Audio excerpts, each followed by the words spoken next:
Bismillahirrahmanirrahim. Assalamualaikum warahmatullahi wabarakatuh. Waalaikumsalam warahmatullahi wabarakatuh. Alhamdulillahilladzi an'amana bismillah baladina Indonesia allati yajudu biladil alami khasban wa dinan. Wassalatu wassalamu ala Rasulillah Sayyidina Muhammad bin Abdillah wa ala alihi wa ashabihi wa mawala amma ba'du. Yang saya hormati kepada para alim ulama, para habaib, para masyayikh, para tokoh-tokoh masyarakat, lebih khususnya kepada pengasuh Pondok Pesantren Darul Khairat Kiai Haji Abu Bakar As-Siddiq beserta ibu beliau Nyai Haji Sri Wahyuni binti Muhammad Deni Usmani dan keluarga-keluarga beliau, semoga beliau dilancarkan rezekinya, digampangkan urusannya dunia dan akhirat. Tidak lupa pula staf pengajar formal maupun non formal, lebih khususnya kepada Ustaz Yadi, Ustaz Abdul Raji, Ustaz Syahidi, dan kepada Ustaz Samsul Arifin yang pembimbing kita bersama. Tidak lupa pula kepada yang hadir pada forum yang pada pagi hari ini. Semoga kita semua dilancarkan rezekinya oleh Allah Subhanahu wa taala. Digampangkan urusannya fitih wa dunia wal akhirah. Yang pertama-tama, marilah kita panjatkan puja puji syukur kita atas kehadirat Allah Subhanahu wa taala, yang mana Allah telah melimpahkan nikmat sempat sehingga kita bisa berkumpul pada acara pada malam hari pagi ini. Musyawarah pada pagi ini. Yang kedua kalinya salawat serta salam semoga tetap tercurahkan kepada junjungan kita, Nabi besar kita, Nabi Muhammad sallallahu alaihi wasallam. Yang mana beliau telah membawa kita dari alam jahiliyah menuju alam ilmiah dan yang Islam wal iman. Pada kesempatan kali ini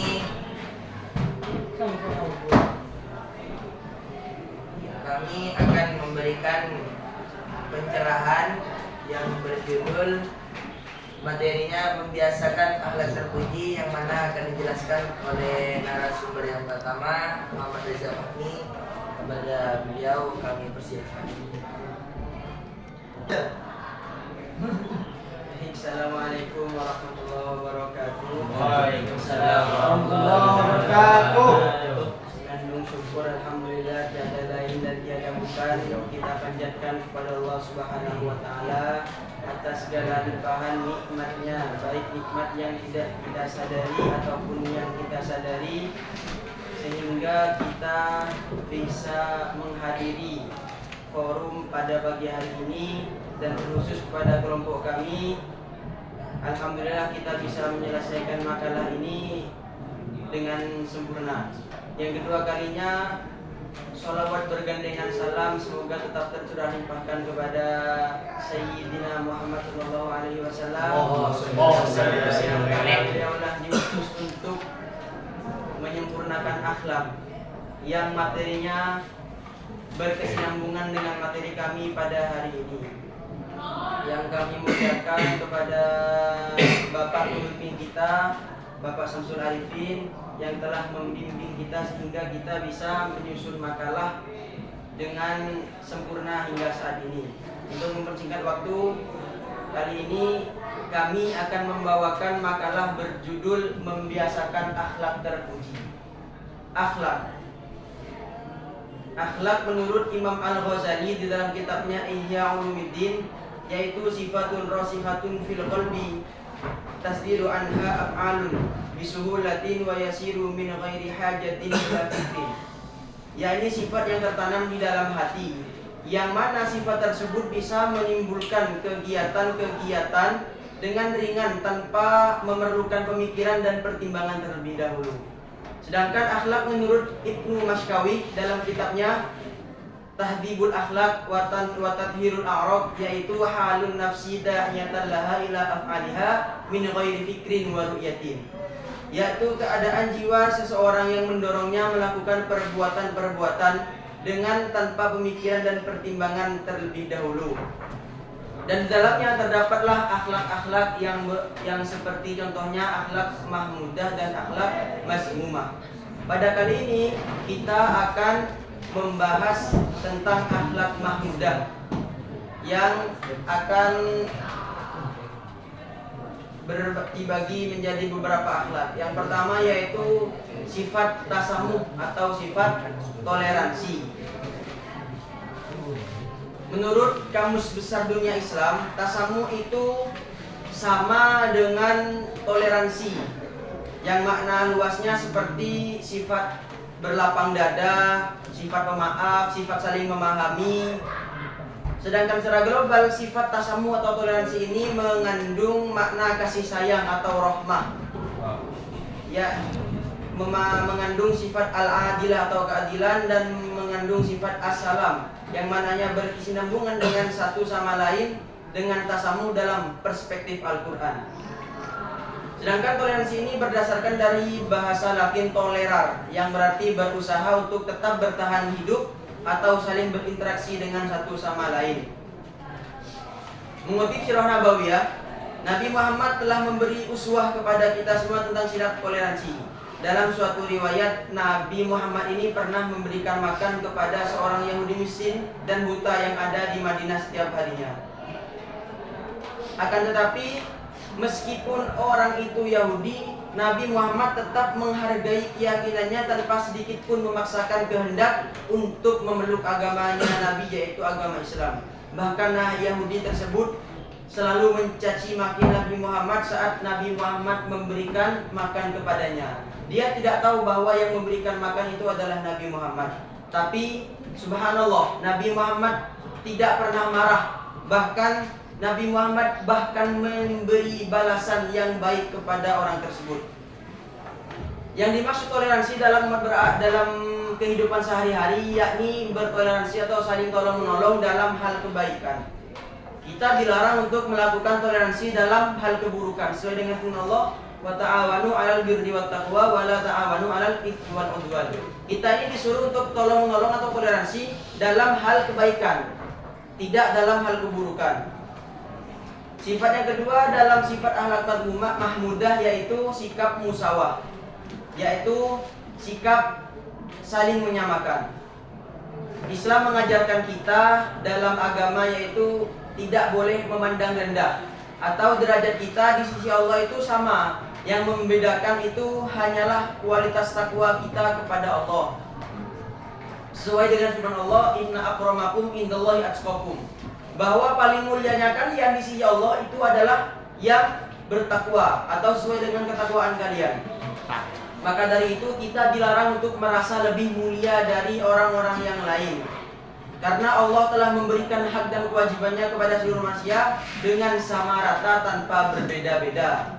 Dan Allah memberi balasan kepada orang yang berbuat kebaikan dengan pahala dan orang yang berbuat kejelekan dengan dosa.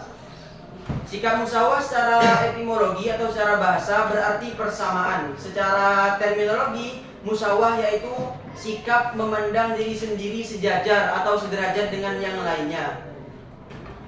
Maka dari itu Allah menciptakan manusia dan makhluk-makhluk lainnya itu untuk beribadah kepada Allah. Dan Allah tidak memandang manusia dari segi ketampanannya, dari segi kecantikannya, dan dari segi fisik lainnya. Akan tetapi Allah itu memandang manusia dari hatinya, dari kesucian hatinya. Maka kita dilarang oleh Allah untuk merasa lebih baik atau merasa lebih tinggi dari yang lain. Sikap mahmudah yang ketiga yaitu sikap tawasud.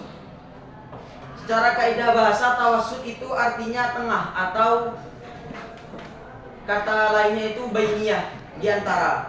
Sedangkan untuk istilah yaitu sikap pertengahan atau sedang, yakni sikap yang tidak terlalu fundamental atau keras dan tidak juga liberal atau bebas, sebagaimana yang ditegaskan oleh Allah Subhanahu wa taala dalam Quran surah Al-Baqarah, a'udzubillahi minasyaitonir rajim, wa kadzalika ja'alnakum ummatan wasatan litakunu syuhada'a 'alan nas wa yakuna rasulu 'alaikum syahida. Potongan ayat di atas telah menjelaskan bahwa umat Islam merupakan umat yang pertengahan atau umat yang berada di antara. Karena sebagai saksi atas umat Islam yang menyimpang dari kebenaran dan bersaksi bahwa Rasul-Rasul telah menyampaikan kepada kaumnya sebagaimana Nabi Muhammad menyampaikan dakwahnya kepada kita semua. Sikap tawasud harus diterapkan dalam segi kehidupan kita, dari ruang lingkup ekonomi, sosial, kebudayaan, dan sebagainya. Artinya dengan sikap tawasud, manusia ini akan bersifat tidak semena-mena kepada yang lain, karena semua itu akan dipertanggungjawabkan kelak di hadapan Allah Subhanahu wa taala. Sikap yang keempat yaitu sikap mahmudah ukhwah.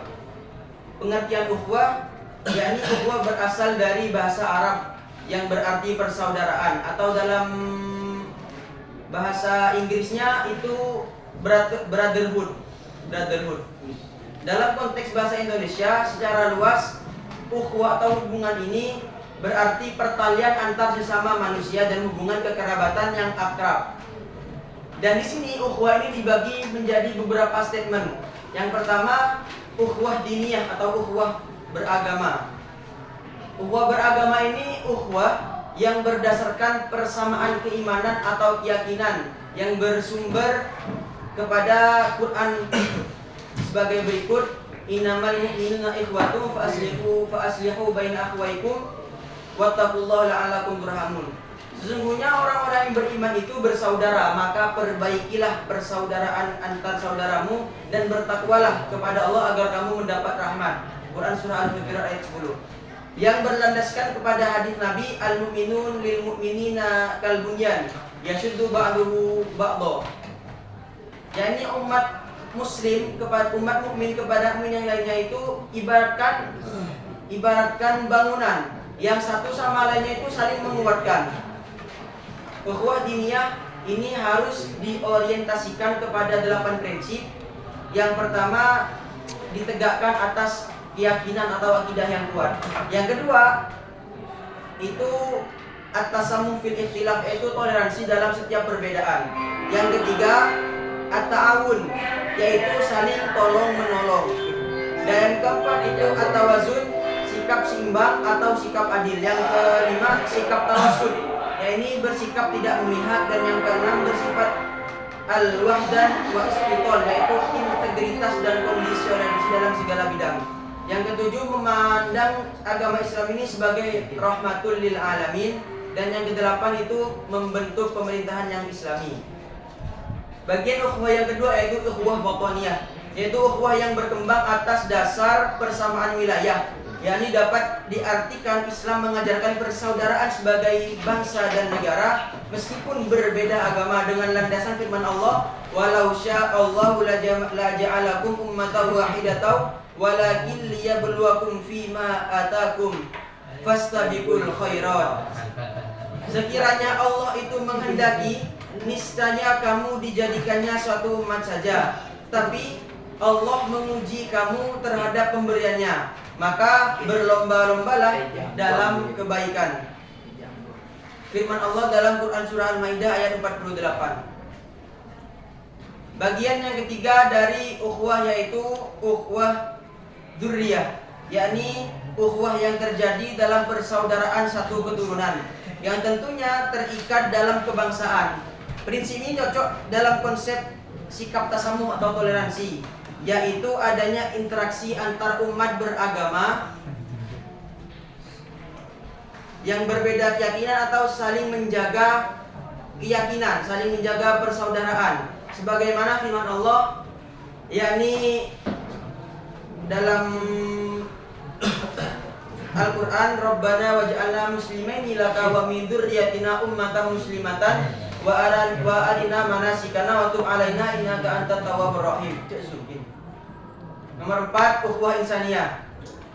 Ukhuwah insaniyah adalah ukhuwah yang bermaksud kepada persaudaraan antar manusia yang dikenal juga dengan ukhuwah basyariyah, yaitu ukhuwah yang berkembang atas dasar kemanusiaan yang saling membutuhkan suatu sama lain. Sebagaimana firman Allah dalam Quran surah Al-Hujurat ayat 11 yang isi kandungannya tentang larangan mengolok-olok antar sama manusia.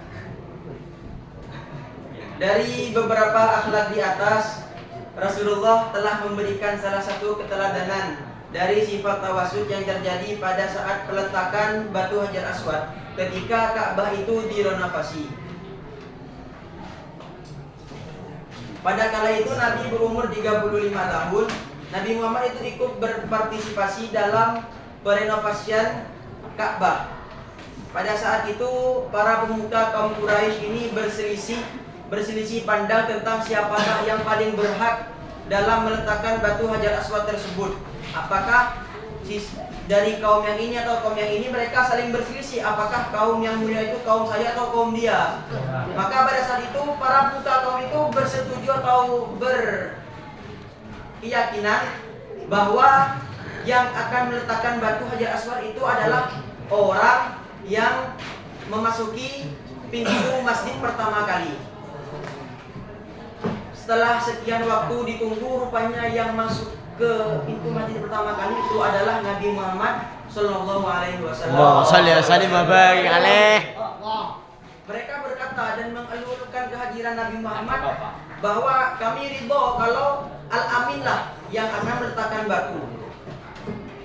Akhirnya Nabi Muhammad memerintahkan kepada pemuka-pemuka kaum untuk memegang ujung-ujung dari surban yang dibawa Nabi Muhammad. Dan Nabi Muhammad meletakkan batu Hajar Aswad itu di tengah-tengah surban yang dipegang oleh mereka. Akhirnya Nabi Muhammad menyuruh mengangkat surban tersebut dan segera meletakkan batu itu ke tempat Hajar Aswad. Maka disitulah terjadi sikap tawasud atau kesetaraan, yang mana tidak ada perbedaan antar kaum-kaum, siapa yang lebih tinggi, siapa yang lebih rendah, sehingga mereka sama-sama meletakkan batu Hajar Aswad ke tempatnya dengan tanpa perselisihan. Demikianlah sikap tawasud yang telah dicontohkan oleh Nabi Muhammad SAW. Maka dari itu marilah kita terapkan sikap mahmudah dalam kehidupan kita sehari-hari. Sekian presentasi dari kelompok kami. Jika ada yang kurang mohon diberikan saran. Jika ada yang benar berarti itu adalah ilmu dari Allah Subhanahu wa taala. Wassalamualaikum warahmatullahi wabarakatuh. Mulai. Demikianlah penjelasan dari narasumber kita. Apakah dari para audien ada yang ingin atau tidak paham dan ingin menanyakan? Silakan kepada para audien, ada yang ingin menanyakan? Instruksi pimpinan, saya ingin bertanya. Kepada Rahman Andika, silakan untuk bertanya. Bismillahirrahmanirrahim. Assalamualaikum warahmatullahi wabarakatuh. Waalaikumsalam warahmatullahi wabarakatuh. Perkenalkan, nama saya Rahmat Andika. Saya perwakilan dari kelompok 4. Ingin menanyakan sesuatu kepada narasumber pertama tentang ukhuwah. Oke, aman. Ukhuwah adalah suatu sikap yang mencerminkan rasa persaudaraan, kerukunan, persatuan dan solidaritas yang dilakukan seseorang terhadap orang lain atau suatu kelompok pada kelompok lain. Jadi pertanyaan saya di sini, apa penyebab rapuhnya ukhuwah Islamiyah pada saat ini atau pada zaman ini? Dan bagaimanakah caranya agar kita bisa menjadi kuat sebagaimana pada zaman Rasulullah SAW? Mungkin hanya sekian pertanyaan yang dapat saya sampaikan. Assalamualaikum warahmatullahi wabarakatuh. Jadi pertanyaan dari audien kepada narasumber yang pertama, itu apa penyebab rapuhnya ukhuwah Islamiyah saat ini dan bagaimana caranya agar menjadi kuat sebagai pada zaman Nabi Muhammad SAW. Jadi kepada narasumber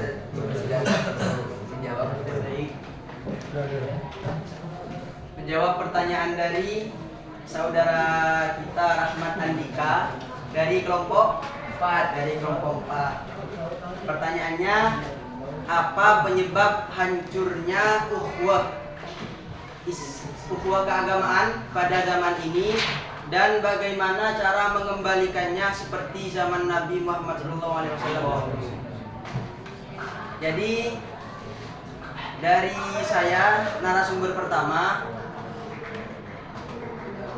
untuk menjawab pertanyaan Anda, contoh kerusakan atau pertikaian yang terjadi di zaman sekarang ini dalam Islam seperti terjadinya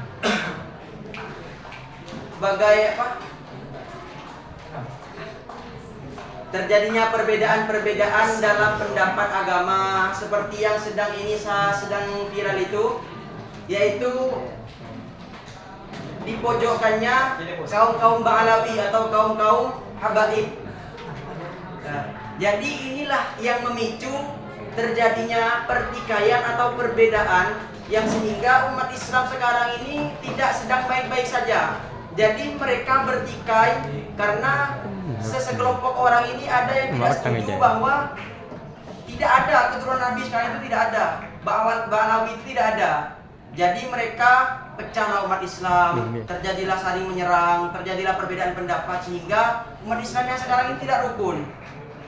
Jadi cara mengatasi sikap-sikap yang seperti itu sebagaimana yang telah saya sampaikan tadi, cara mengatasinya itu salah satunya dengan at-tasammu fil ikhtilaf. Kita itu saling menghargai dalam perbedaan. Yang pertama, at-tasammu fil ikhtilaf, yaitu kita saling menghargai perbedaan. Dipahami, saling menghargai perbedaan artinya kita dilarang untuk membeda-bedakan suatu kaum yang seperti ini agamanya tidak benar lalu kita mencaci dia, tidak boleh. Jadi kita di sini harus saling toleransi dalam setiap perbedaan, harus bertoleransi. Seperti kaum-kaum sebelah, kita menghina bahwa kaum-kaum sebelah itu tidak benar, itu tidak boleh. Kita sama-sama berjalan di koridor kita tanpa harus menjatuhkan dari yang lain. Lalu cara yang kedua itu ta'awun, yaitu saling tolong menolong. Dalam artian tolong menolong ini bukan dalam hal keburukan, dalam hal kebaikan saja. Karena seseorang yang menolong dalam hal kebaikan, maka ketika yang ditolong itu melakukan kebaikan, yang menolong juga akan mendapatkan ganjaran dari yang melakukan. Lalu yang kedua, apabila seseorang tolong menolong atau memberikan pertolongan kepada orang dalam hal keburukan, maka yang menolong ini juga akan mendapatkan dosa dari yang melakukan. Lalu cara yang ketiga dalam mengatasi pertikaian tersebut, yaitu at-tawazun. Tawazun ini kalau secara bahasa itu timbangan. Tapi kalau secara pemahaman itu tidak berat sebelah atau adil. Jadi dia tidak memihak kepada kaum yang ini, tidak memihak kepada kaum yang ini, sehingga keduanya terjadi pertikaian. Jadi dia tidak memihak antara satu sama lain, yang mereka itu terus berjalan sesuai dengan keyakinan mereka tanpa membeda-bedakan yang lain. Lalu tata cara yang keempat dalam membina kerukunan dalam beragama itu menegakkan agama dengan akidah yang kuat. Dengan artian kita harus meyakini zat-zat dan sifat-sifat Allah Subhanahu wa taala dengan landasan-landasan yang benar, dan menjadikan Al-Qur'an dan hadis sebagai rujukan hukum Islam, yakni Al-Qur'an, hadis, ijma' dan qiyas dan lain-lain. Ya intinya pada intinya itu menjadikan akidah kita itu selalu teguh dan yakin. Meskipun beberapa cara tersebut telah dilakukan, akan tetapi toleransi dalam beragama tetap rusak atau hubungan dalam umat beragama tetap rusak itu mungkin karena perkembangan zaman. Karena zaman Rasulullah dengan zaman sekarang itu berbeda, tidak sama. Jadi sekian dari jawaban saya untuk Rahmat Andika dari kelompok 4. Sekiranya ada tambahan, mohon silakan. Bagaimana kepada sang penanya atau sang sahil, apakah puas dengan jawabannya atau belum puas? Dan bagaimana dengan kelompok yang lain? Ada yang kontra atau ada yang pro? Kalau ada yang kontra silahkan. Bagaimana kepada sang sahil? Instruksi kan sudah dijelaskan secara lebar. Coba saya minta ke moderator untuk meringkas penjelasan tersebut agar mudah dicerna oleh pemikiran kita. Mohon maaf. Apa gitu? Diminta Ringkas, dijelaskan, diringkas. Ya. Jadi kepada sang penanya, yang saya dulu, apakah para audien ada yang ingin meringkas dari penjelasan yang dipaparkan oleh narasumber tadi? Mohon izin. Oh, Fikri ya? Ya. Iya, kami Fikri, silakan.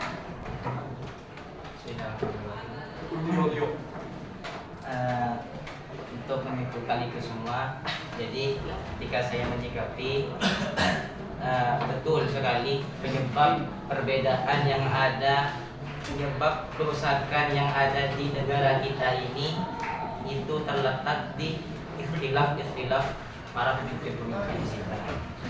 Nah, itu menurut saya pasti akan terjadi di setiap komunitas. Pasti di setiap komunitas bangsa itu pasti akan terjadi suatu khilafiyah ataupun perbedaan.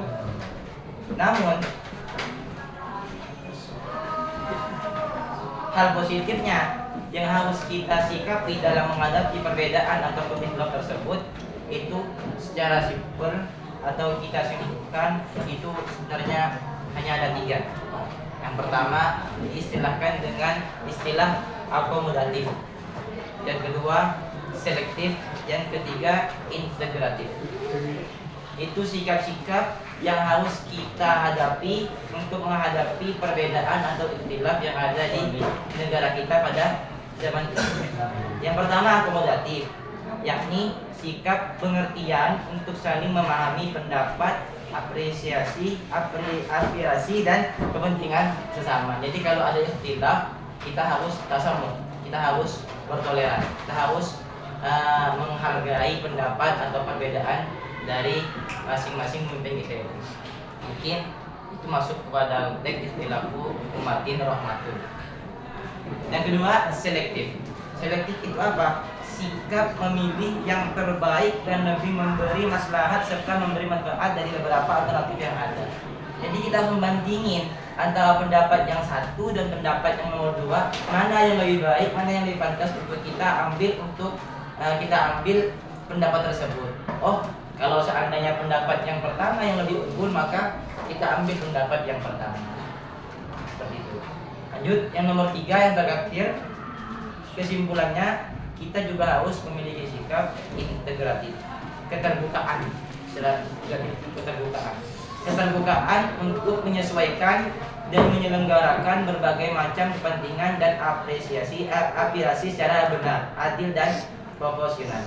Ketika kita sudah memilih antara pendapat yang pertama dan pendapat yang kedua, yang mana yang lebih unggul, dan kita lebih memilih pendapat yang pertama, maka kita integratif, harus membuka itu, harus kita lakukan pendapat itu sesuai dengan yang diusulkan